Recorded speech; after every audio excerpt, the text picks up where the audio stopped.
Is it? There we are. Good morning, folks. Good morning. Hope you all are doing well this morning. My name is Reverend Ed. I'm the minister here. It's wonderful to see all of you this morning. Why don't we start out by greeting each other this morning, and let me ask you to turn to someone and say to them, what can we say? We can say, how about welcome to today? How about that? Welcome to today. Greet everybody and welcome them to today.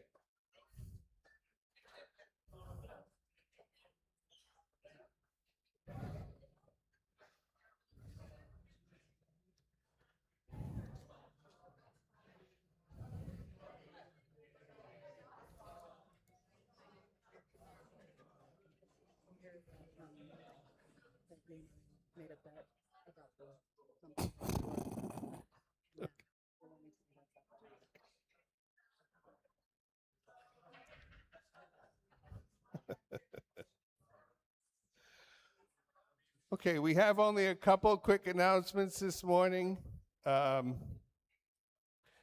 Because I made a mistake. Last week I came up and I told you about this food packing thing that was going on at Bethel, and by the time I told you about it, they were already full up on volunteers. I want to apologize for that. I'm not used to something filling up on volunteers, I guess, so it never dawned on me that they'd fill up on volunteers. So they were completely full on volunteers. So 4 of us went over yesterday and packed food at Bethel, and it was a very nice experience. This is the thing where me and the LDS church and Bethel and the rabbi at the synagogue up the road, we're trying to form this Bering Street Church Association so that we can do things together. And it was our first experience, and I think it went really well. We packed, what was it, 120,000 meals, something? It was a lot. It was just a lot. They had this whole system set up. There was 3 of us there. Francine and I went, and Marilyn was there. And Barbara was there. Barbara was there. So it was, Barbara didn't even register. Barbara just showed up anyway. I don't need to do any of that stuff. So that was a big success. I thought it was a big success on our first try with this new little thing, so we're happy about that. Lunch Bunch today is at Flow Paris. If you don't know what Lunch Bunch is, it's a bunch of people just voluntarily go out to lunch together and continue fellowship and continue conversations.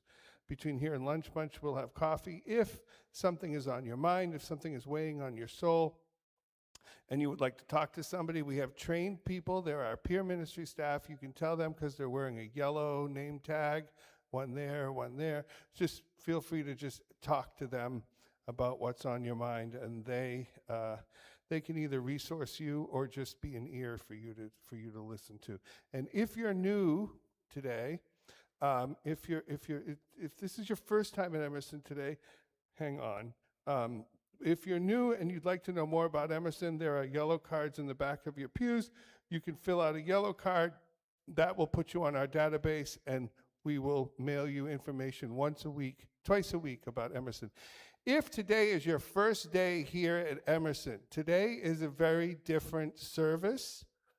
And I know I'm accused of saying this a lot, but today really is a very different service. And if you are looking for a spiritual home, and if Emerson is a possibility for you, I would suggest that you come back 7 times to see if this place is going to work for you, to see if this place will fit into your spiritual journey. Today's sermon really isn't a sermon. It's more of a talk having to do with some denominational things. So next week will be very different. And that's all we have. And Chris, would you now bring us into the formal part of our service?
Hello, my name is Robin Sickles. I'm the worship associate for today.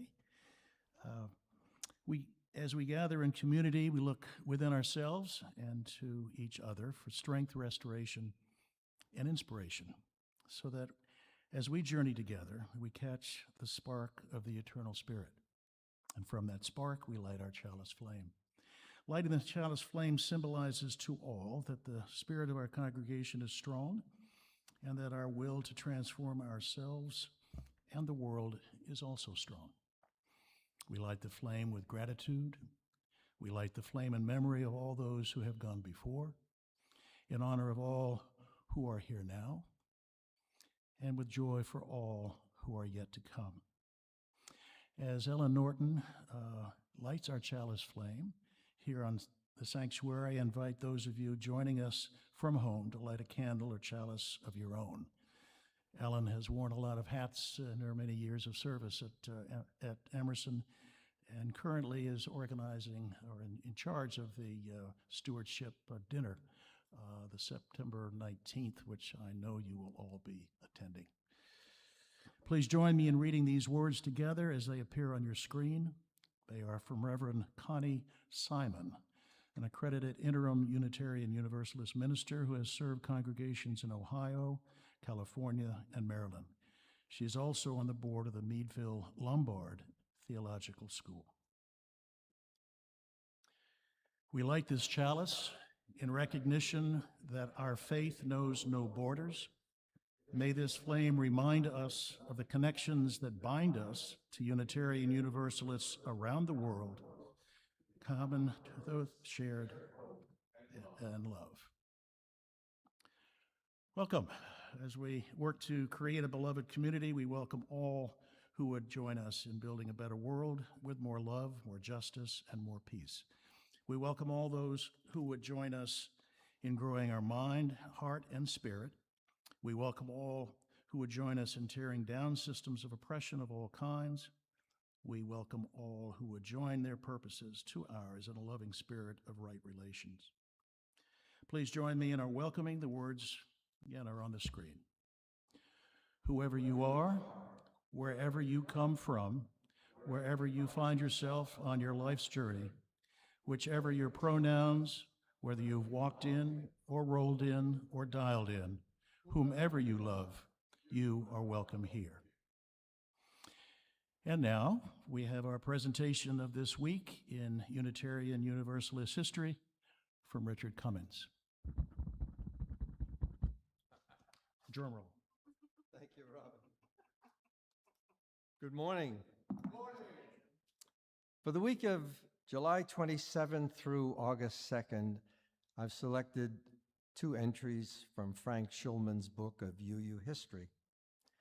On July 31st in 1921, Whitney Young was born in Lincoln Ridge, Kentucky. He served in the Army in World War II and studied engineering at MIT. In 1947, he earned an MSW from the University of Minnesota, after which he joined the St. Paul Urban League from 1947 to 1950. He became a lecturer at the College of St. Catherine in St. Paul. Young became executive director of the Omaha Urban League in 1950 and taught at the School of Social Work of the University of Nebraska until 1958. He next served as dean of the School of Social Work of Atlanta University before going to New York to become executive director of the National Urban League from 1961 to 71. In an era when tumultuous racial conflict and urban despair regularly boiled into destructive rage, Young became a nationwide speaker and brought his expertise to numerous commissions and advisory boards. He wrote countless newspaper columns and published several books. Several universities, including Harvard, awarded him honorary degrees. Whitney was a member of Community Church, Unitarian, in White Plains, New York. He died suddenly while visiting Nigeria on March 11th 1971. And on August 1st, in 1819, the great American author Herman Melville was born in New York City. Although his family heritage was distinguished in cultural and military circles, poverty limited his education and forced him to ease the family's financial woes as a clerk, common seaman, and country schoolteacher. However, Melville's family inherited extensive libraries in which he read widely. He left home at age 17 and served on the whaler Acushnet. He deserted in the Pacific and lived briefly with a cannibal tribe. His works included Taipei, 1846, Omu, 1847, and Mardi, 1849. But he is most famous for his 1851 novel, which has been called the greatest American novel, Moby Dick. He also wrote a series of poems about the Civil War. In later life, Melville withdrew from society almost completely, working as a customs agent and writing Billy Budd, 1891. He was a member of the Unitarian Church of All Souls in New York City. Melville died in New York on September 28, 1891. Reverend Ed? Good. Okay, be honest, how many of you knew Melville was a Unitarian? You did? I didn't. I didn't. I must have missed that day in class. Oh well. We, not every week, but on some weeks, we recognize that our history is a shared and at times harmful history. Our congregation's buildings are situated on lands that once were the range and the home of the Karankawa and the Intakapa peoples. And it was European settlers. In the case of the Karankawa, it was the British who landed in this area, now known as Houston, and brought about their near end. We do this when we do it to remember that we need to recognize, uplift, and support Indigenous voices and communities when we do our work in the community. And each time we are gathered, we hear words from one of our 6 sources. Today, the words are from the bylaws of the Unitarian Universalist Association of Congregations, specifically from Article 2, Section C, which is our covenant between our churches, which is sort of what I was saying before about this is a different service. We don't usually quote legal documents as spiritual guidance. Here is the section. This has to do with our covenant together. As Unitarian Universalists, we covenant congregation to congregation and through our association to support and assist one another in our ministries. We draw from our heritage of freedom, reason, hope, courage, building on the foundation of love. And now, with our chalices lit and our hearts and our minds centered, we invite you to join your voices with ours. And we have a special, I'm going to call it a treat today. We are going to try to do a round. We have not done many rounds. I see the disappointment on some of your faces. You will be fine. You will live through this. We are going to do a round, and our beloved music director is going to navigate us through this round. And there is a bet,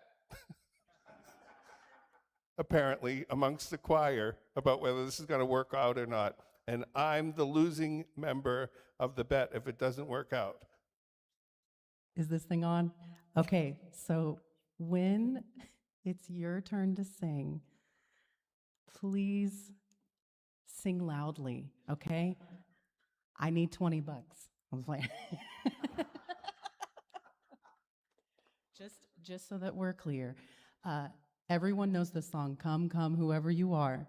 We're going to sing it once through all together so that you get your practice. And then the choir is going to be part 1. This side is going to be part 2. This side is going to be part 3. I will cue you when you come in. Just sing from your heart. It's going to be great. I believe in y'all. Stand if you'd like to help.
I take Venmo, Cash App. Okay.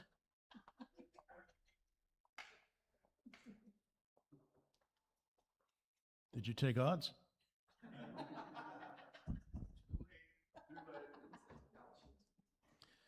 Emerson collects an offering each week, like many other communities of faith, but our offering is not for our church, which is supported by the annual pledges of our members.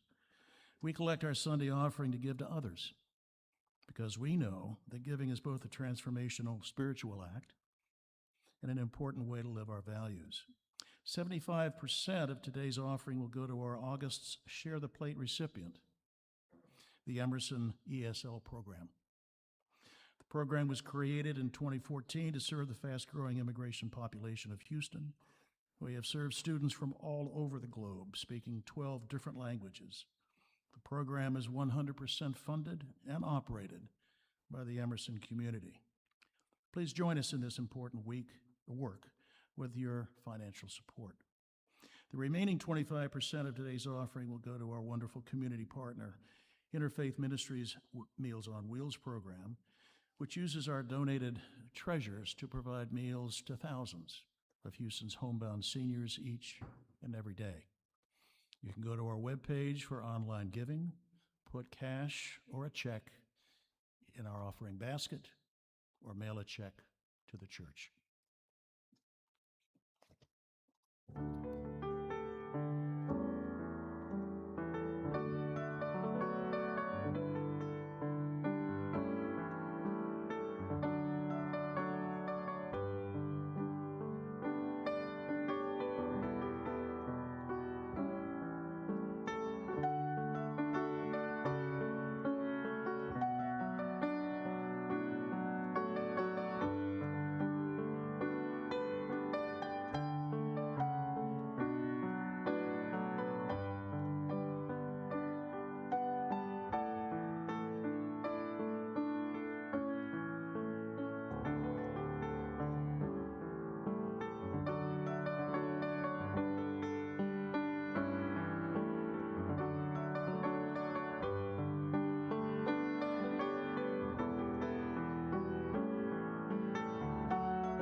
This is the part of the service where we invite you to take a moment for yourselves, to center yourself in the here and the now and the right here and the right now.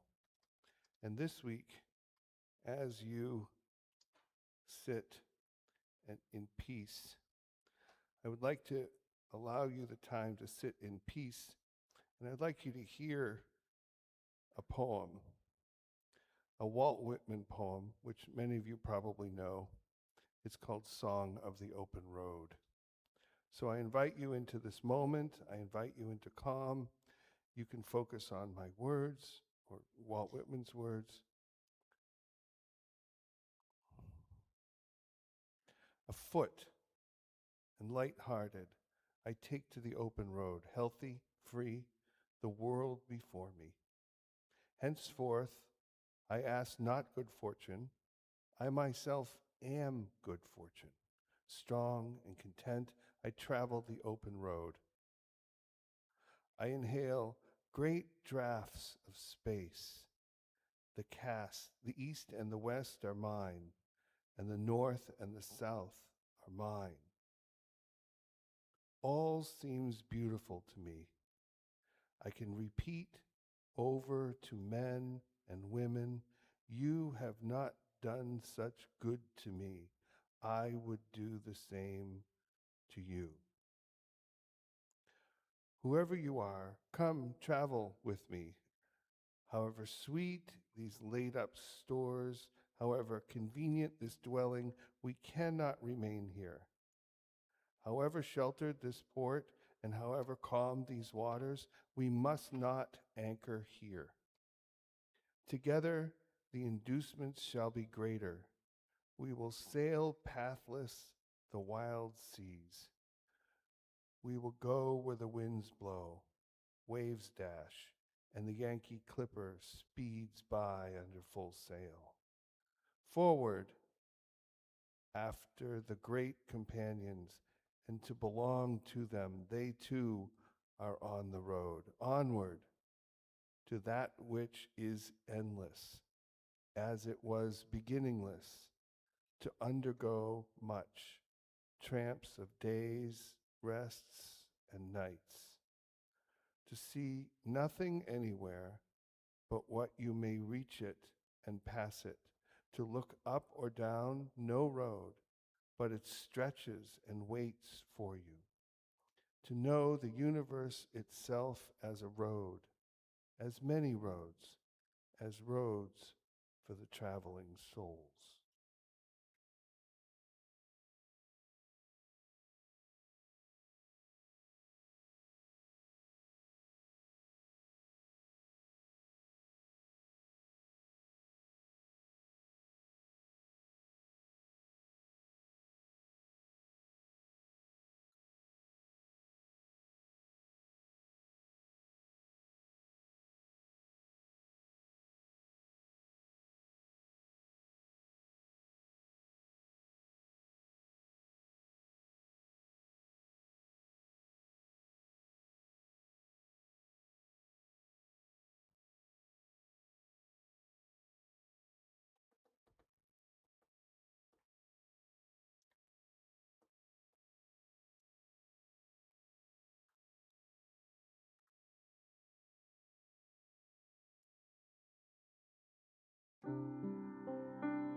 The words for our second reading today also come from the bylaws of the Unitarian Universalist Association of Congregations, Article 2.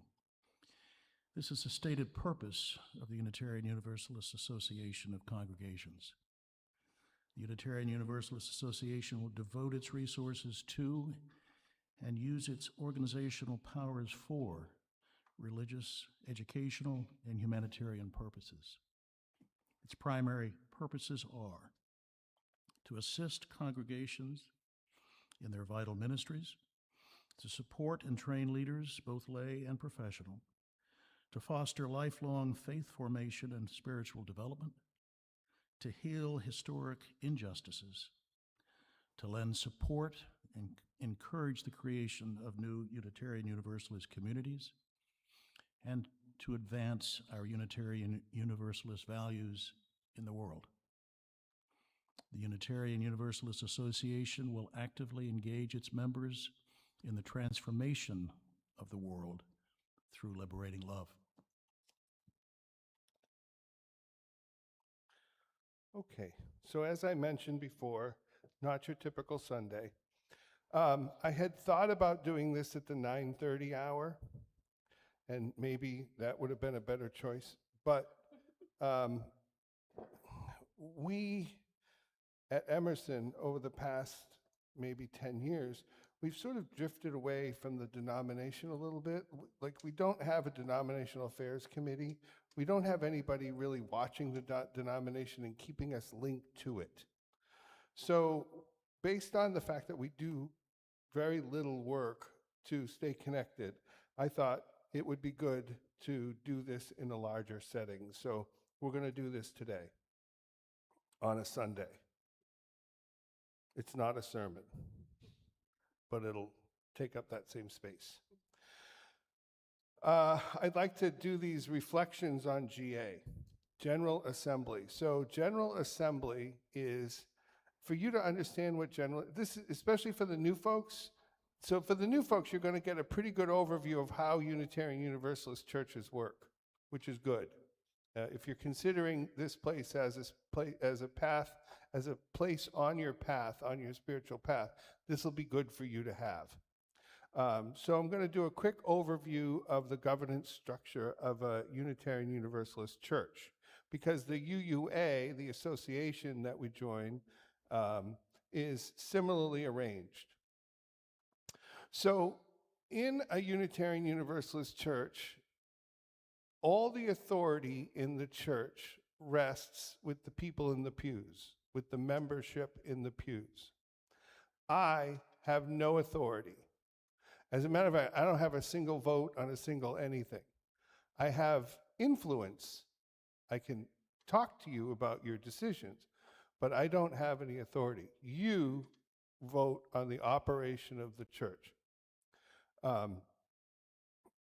This is very important, because a lot of churches are the other way around, right? A lot of churches, there's a bishop, and the bishop sends the priest, and the priest is the representative of the bishop. The bishop owns the building, owns the property, manages everything, and you are there to listen to the priest. This is the Unitarian Universalist churches work the other way around, because we come out of what was called the Congregationalist movement, or the Congregationalist churches, and this is perfectly a logical thing, because we started in New England, and what happened in New England was a bunch of people from England came over to New England. There was no bishop, so who are you going to ask? There's nobody here, and messages took 6 weeks to get there and 6 weeks to come back, and sometimes we needed answers faster than that. So the Congregationalist churches became these self-governing entities. So Emerson is a self-governing entity. Each Unitarian Universalist church is a self-governing entity, and these self-governing entities join voluntarily an association of other like-minded, self-governed churches, and that's the Unitarian Universalist Association, the UUA, as we call it here. I want to try to avoid jargon, a lot of jargon in here. I'm trying to avoid the jargon. You, once a year, hold something called a congregational meeting, where you sit in this room and you elect new leaders and you approve a budget, and any big things that happen in a church are designated to the membership. The church, the membership, you are, by your own documents, responsible for the following 9 things. You can elect members of the Board of Trustees, Nominations, Charitable Outreach Committee, and the Minister Search Committees, and you can fill vacancies. You can call a minister. You're the only people who can call a minister. The board can't call the minister. The board can hire a minister, but they can't call one.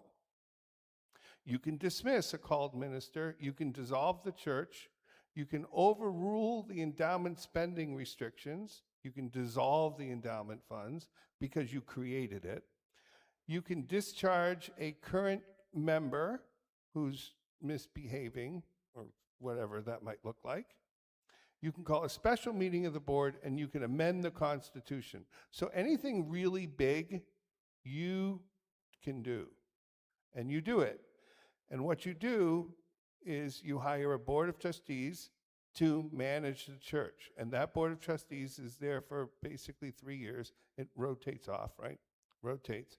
And that board of trustees manages the operation of the church most of the time by creating other committees. So we need someone to take care of the children and youth religious education. The board, not me, I'm pointing at myself, I don't mean to do that. The board creates a committee to run the CYRE or take care of the air conditioner or whatever it is. Because the board can't do everything and shouldn't do everything. The board is the translator, basically, of the will of the people in the church. So the UUA is organized very similarly. Each member of the UUA, instead of being a person, is a church. The churches join the UUA. The UUA has its annual meeting, and it's called General Assembly. The annual General Assembly meeting is people from each church go to usually it's a place. It's nowadays what they do is they do one physical and one online. And so every year they do one. So like next year is going to be in California. The year after that, it's not going to be physical. It's just going to be online. This year was just online. A week on Zoom. Not my favorite thing. And the General Assembly does exactly in their annual meeting what you do in yours. They elect new members, they vote on amendments, document governments, bylaws, this sort of thing, and they vote on business resolutions, and they vote on statements of conscience, which I'm lumping in together into one thing called statements of conscience. So what I'd like to do right now is I'd like to go through what happened at GA. I'd like to go through basically what happened at your association's annual meeting. And I'll go through it in that order. The nomination of new leaders, then the voting on amendments and bylaws things, and then the business resolutions, and then the statements of conscience that they voted on. This is so that you know what your denomination is doing, right? We are pretty insular right now. We're pretty inwardly focused right now here at Emerson. So you need to have a connection, I think, to the larger movement every now and then, and this is it. Okay, so the first thing they do is a leadership election. So they elected 2 members to the Board of Review. They elected 4 so who? It was Bill and Lori. Bill and Lori were delegates, and Marilyn. Marilyn's not here today. So Bill, Lori, Marilyn. Pat Smith goes to GA with her sister, but she's not a delegate. Is Pat here? No. That was it for delegates, right? It was only the 3 of us. There was only 3 of us. Even though we get 5 delegates, there were only 3. See the problem? Couldn't find anybody willing to sit on Zoom for 4 days or whatever it was. So we elected 4 trustees to the board. 1 was a contested election. We elected 3 members to the Commission on Appraisal, 4 members of the nominating committee. This should be a Christmas tune. All 5 members of the Presidential Search Committee, because the president serves 6 years, so we're halfway through, so we're starting the cycle to elect a new president. And then The new president will be elected in 2019. Yeah. There was one, so none of these elections are ever contested, right? This one was contested. Meaning there were two, someone lost. Yeah, yeah. And the nominating committee tries not to create contested elections. It'd be like here. Why would you, the board here is a service organ. It's a, when you're asked to serve on the board, you're asked to do a lot of work, right? It's not like it used to be back in the day. It was like this pride thing where you could go around saying you're the president. I mean, it should be a source of pride for you to do it, I hope.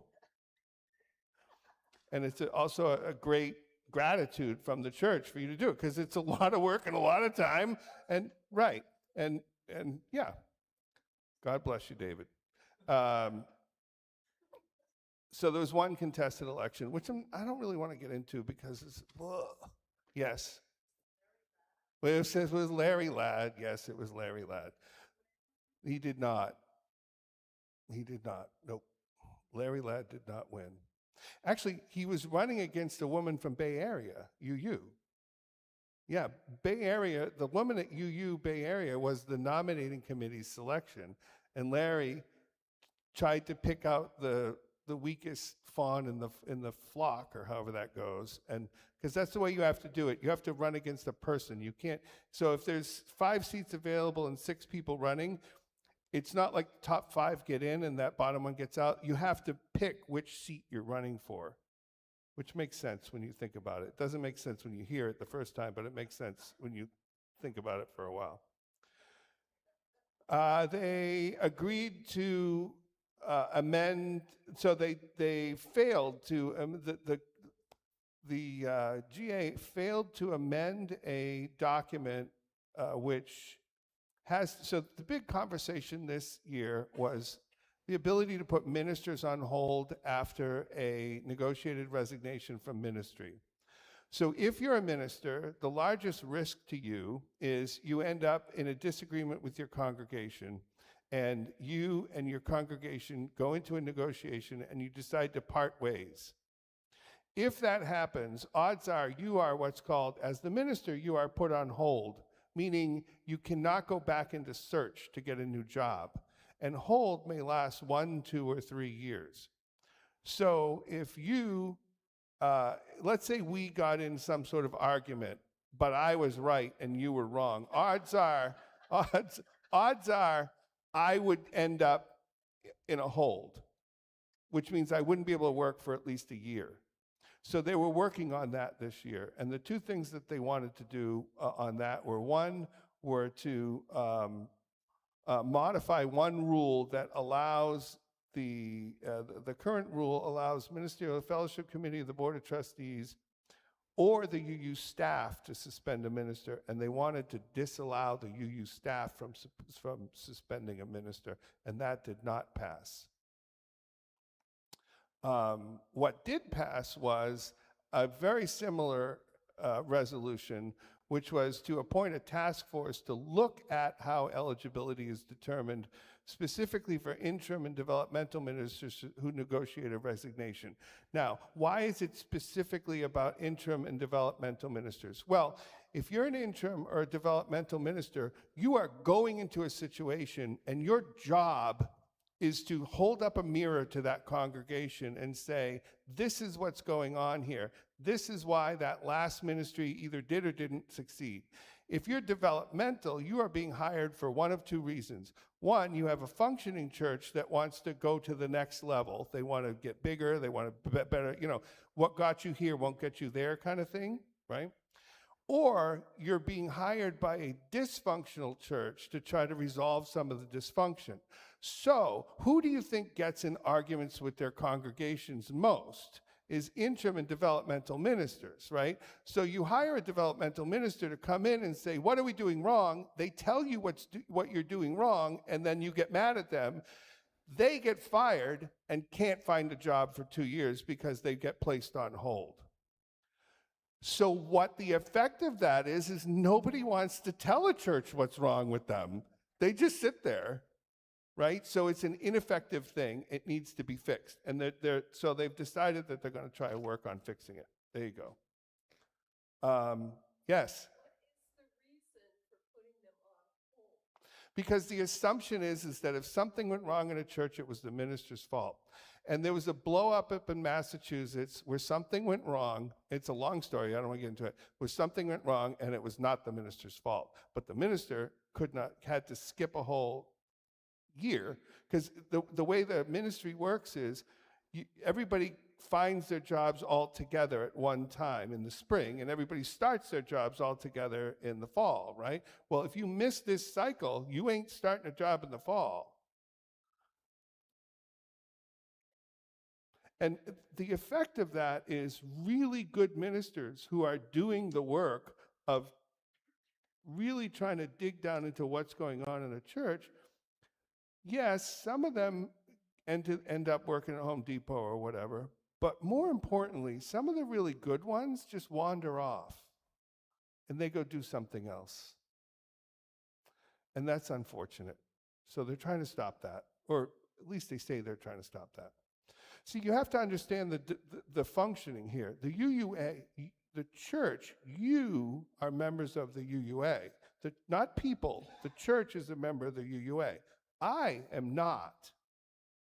If there's ever an argument between you and I, and we call the UUA in, that's your team. I don't have a team. There's no support for ministers in that situation. Okay. Which is why a lot of ministers avoid conflict, right? If I don't have any backup, it's like you're the only pitcher on the baseball team. Well, I better be careful. Okay, so moving on, they passed 3 statements of conscience. These statements of conscience are called actions of immediate witness and business resolutions. And there's also budget resolutions, but there weren't any. So the actions of immediate witness are statements that the UUA is able to make. So the congregation, all the churches, votes on this statement. We want to make this statement.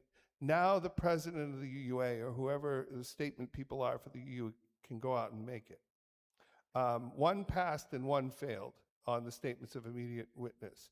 A statement, an action of immediate witness is, quote, a statement about a significant action, event, or development in the world that needs immediate engagement and action from UU member congregations.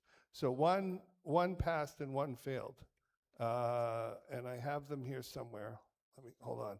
The one that passed was about, the one that passed was about, I have everything. And if you want to see some of this, it's all down there on the pew if you want to see one of them. This one was about defending against the assault on environmental protections in public lands, specifically having to do with timber expansion in the Chaco Canyons, which was, by the way, just passed on Wednesday. So we apparently lost that argument. But it's timber expansions in basically New Mexico. And the one that failed was a suggestion to do songs and vigils outside of the ICE detention center in New Jersey there, that everybody, Delaney Hall. And the reason why this one didn't pass was because there were already people doing this, and the people who put up the action of immediate witness didn't ask the people who were actually doing it what to do, and the people who were actually doing it said, please don't do that. So the people in the congregation, in other words, the delegates, listened and voted that one down, because the people who were actually already doing that said, please don't do that. And then there were 4 passed responsive resolutions. Responsive resolutions are things that if something happens during GA and you want to say something about it, this is what this is called, a responsive resolution. One was about where are the youth? Where are the youth? And they called on the UUA to cultivate youth leadership, to ensure that there are no fewer than 200 youth at GA 2027, and that passed, and I don't know how you want them to do that, but okay, that passed. Gratitude and support for emerging adults, and this may ring true with some of you emerging adults. If it does, please let us know. But this was an affirmation that emerging adults face difficulties in participation, including a pattern of praising youth and young adults for their moral courage and prophetic wisdom, and then dismissing their concerns, which they just want to bring to our attention, and we agreed that we should not do that, which I don't think was all that groundbreaking. And then there was a commitment to, we need to commit to responsibility, to reaffirm a dedicated commitment to organizing in community, prioritizing relationships. This is basically all about relationships. And then the last one that passed was put forward by someone from Houston, actually Dana Ashwari, who many of you know. It was about SWANA, which I don't know if you know this, but SWANA is what we are calling the Middle East now, because apparently the Middle East has problematic origins. SWANA is Southwest Asia and North Africa, SWANA. So it's the area we, I guess, used to call the Middle East. And this one passed. It was asking the commission to engage in the problems over there and how the UUA can better include and respond to morally injured UUs regarding the crisis in SWANA. So those are the activities those are the votes that took place at UU this year. Now, what happens with UU is before Zoom, we'd have to go somewhere to do all this voting and talking and debating, right? So we'd go there and it would literally be like a day and a half worth of voting, talking. But that was a lot of expense for all of us to come from across the country to one spot to do a day and a half worth of voting and debating and whatnot. So they pepper it now with learning activities so that you can do while you're there. Many people go for the learning activities and don't do the governance activities because, as you are all experiencing the boredom right now, being in the governance activity is even worse. There's a con line and a pro line, and people come up and they say what they're going to say, and half the time it doesn't make any sense. And the same people have a comment on all 5 of the action. How can you care about all of these things? So there is some topping off of patience that needs to happen. But when you're outside of the governance matters, there are learning activities. And this year, the way they did it was they had 16 live Zoom wave cohorts. So you got in a room and it was 1 4-hour session. Of course, there's all kinds of worship, right? There's worship like every day, and there's big worship at the end, and big worship at the beginning, with a lot. And when I have big worship, there's a band and all kinds of stuff. It's a bit of a production. So there were 16 live Zoom wave cohorts that you could participate in, and there were 51 live and on-demand video learning activities that you could participate in one at a time. And then the pièce de résistance at GA is the Ware Lecture. The Ware Lecture this year was Bishop Marion Buddy, who you may recall was the one at President Trump's inauguration told him to not be a jerk in so many words. I don't know if you remember that. You remember her, right? She was, I don't know, she was spectacular. She made all the frustration with the rest of the week worth it. She was just so good, so pastoral,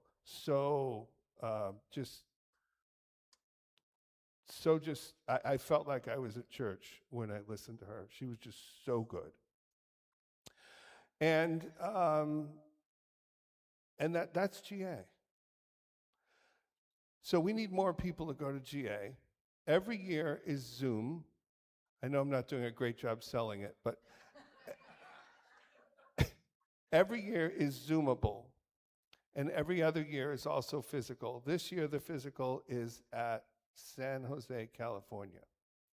So if you're interested in going, it's a giant thing, right? There's 2,000 people there, and there's a hall where you can go buy things and they talk to vendors and all this sort of thing. If you've ever been to a concert, if you've ever been to a conference for work, it's kind of that.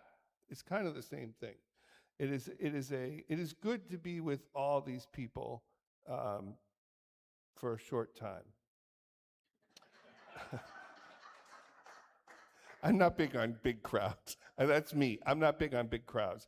But if you love big crowds, it's a big crowd. You know, waiting for the elevator kind of thing, all of that. Next year's in San Jose. If you don't want to go, we still need delegates. And I think it's important for delegates. So we got together before and talked about the things that they were going to be asked to be voting on. So it's important, I think, for you to know what's going on in Unitarian Universal and what the issues are and what we're voting on. And it does take a lot of patience, I think, and I'll just leave it at that. And I may not have enough patience, but it does take a lot of patience. But if it's your first time, I'm sure it's going to be a wonderful activity. Yes. Well, if we knew who the delegates were kind of quite a bit ahead of time, Yes. they could hold meetings about important votes that might be coming Yes. up and really represent us. Yes. So the comment is, if we knew who the delegates were in advance, we could talk about it here internally. Yeah, that would be the way you'd set it up.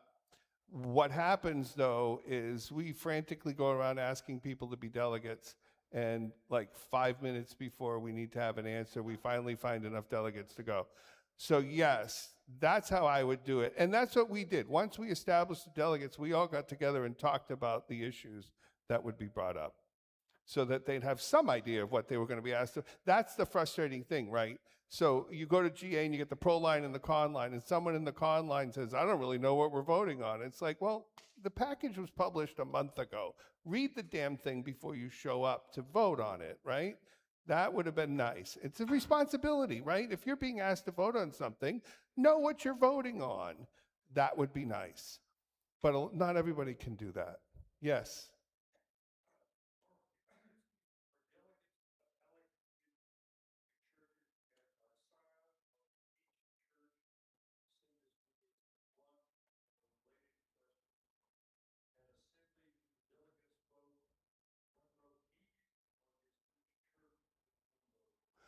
Okay, so the question is, I got you. So the question is, how does delegates work?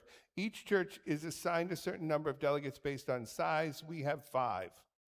Each delegate has their own vote. The church does not have to vote as a block. The church does not get a vote.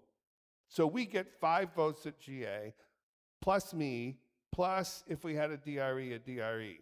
The DREs and ministers all get votes. Plus, technically, if you wanted to, Reverend Becky gets a vote too, because she's retired minister. So Emerson really has up to 8 votes. Like if we wanted to push something, that's how hard we could push.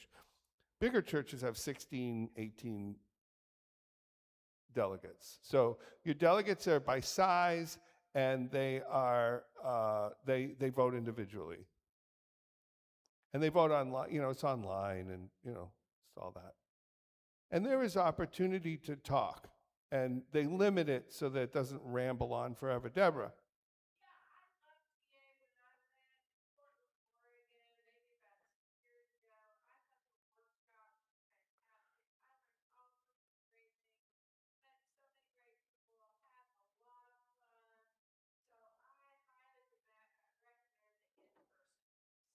Yes.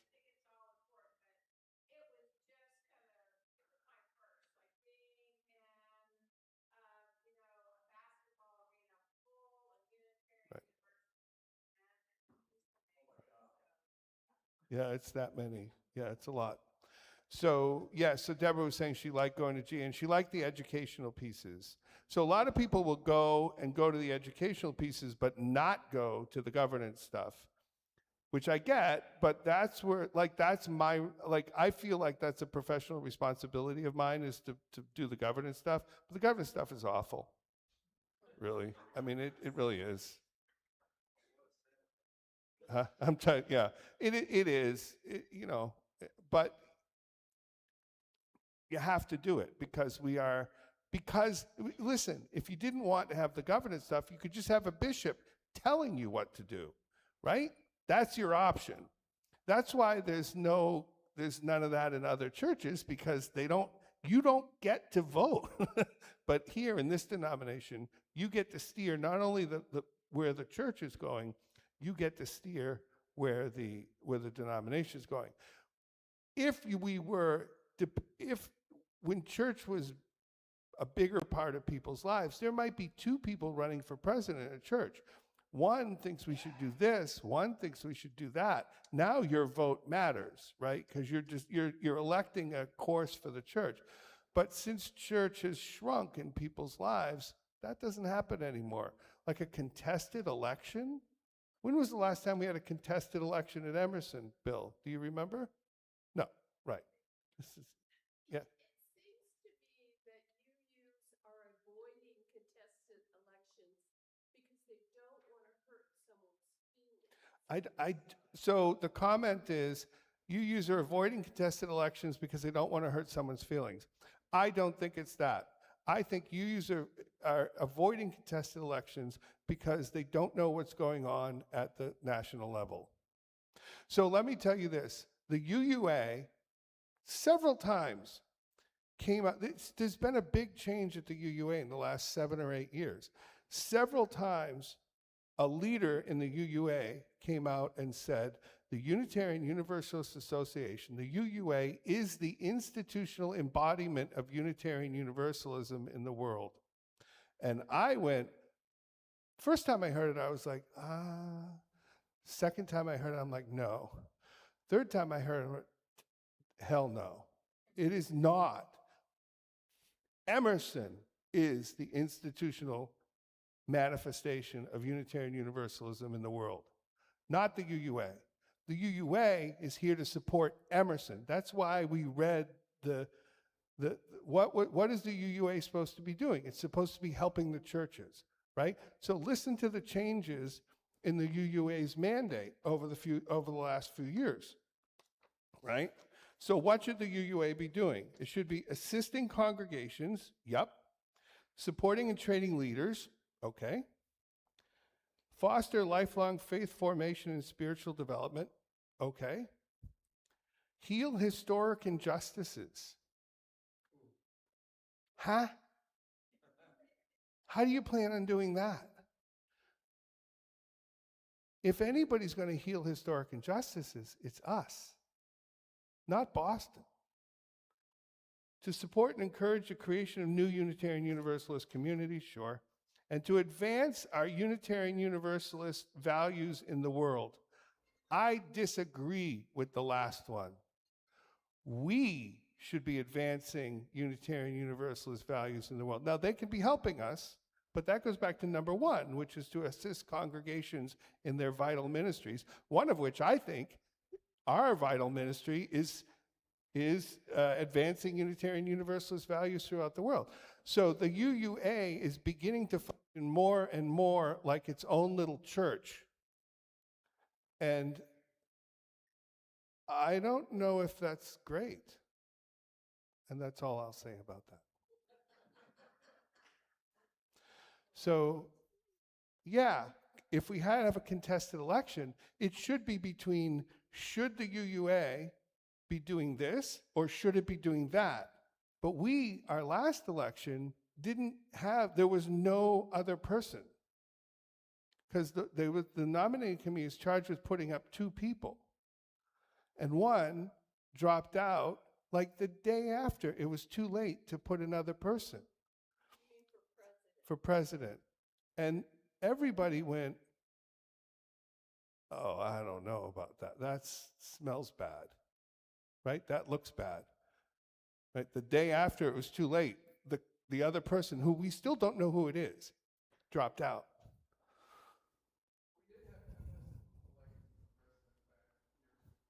Here? Oh, last year was the first ever non-contested UUA presidential election. And it was like they should have done something else. They should have stopped. I don't know what they should have done, but it shouldn't have been that.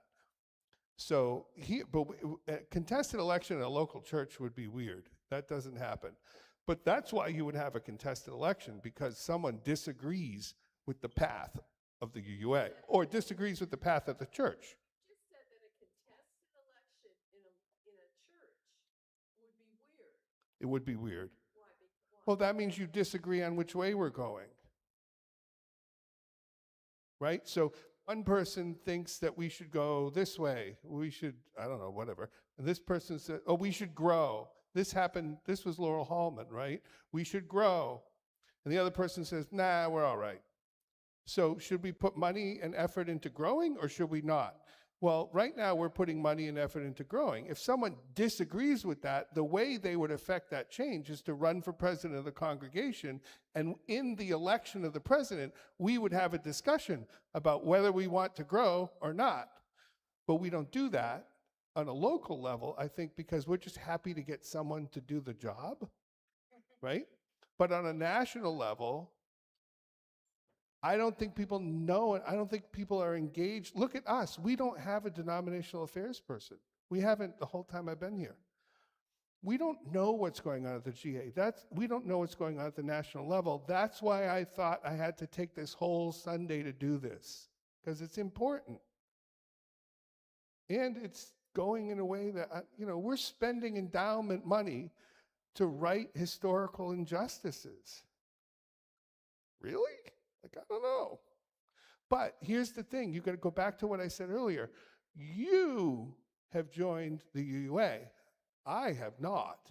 It's your association. Does that make sense? I've taken up way too much time. We're way over. But thank you for your questions.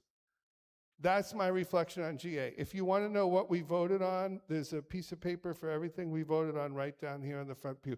I only put 5 or 6 because I figured nobody really cared that much. But there's 5 or 6 down there if you want them.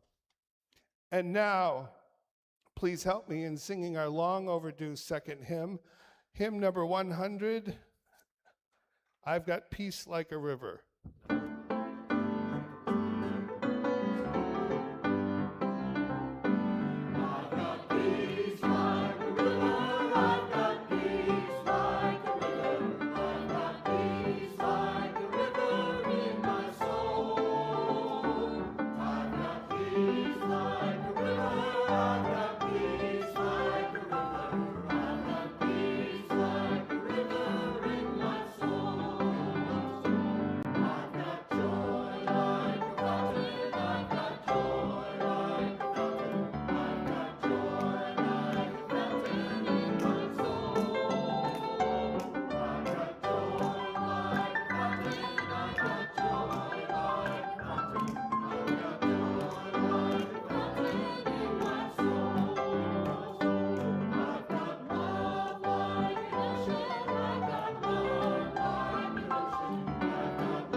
Thank you. Tried to pick a good hymn because I knew the service wasn't going to be all that great. So each time we are here together, we hear the words and we move. We dance a little bit. We move with the light of the chalice, which, like us, flickers and flutters from side to side, it tethered to its source. Could I invite Ellen to extinguish our chalice? We are so grateful for you to be here with us this morning. For those of you who have joined us on YouTube and are still with us, after the postlude, we will be terminating our service. We look forward to having you again here with us on Bering Drive, or however you can choose to attend with us. Let me leave you with this. May we, in the course of our week to come, be able to feel the liberating freedom of this religious past we share. May our gods welcome us. May they challenge us to live up to our own expectations of ourselves, wherever and whatever they are, and may the world around us light up so that we may see our way back to clarity and wholeness. Amen.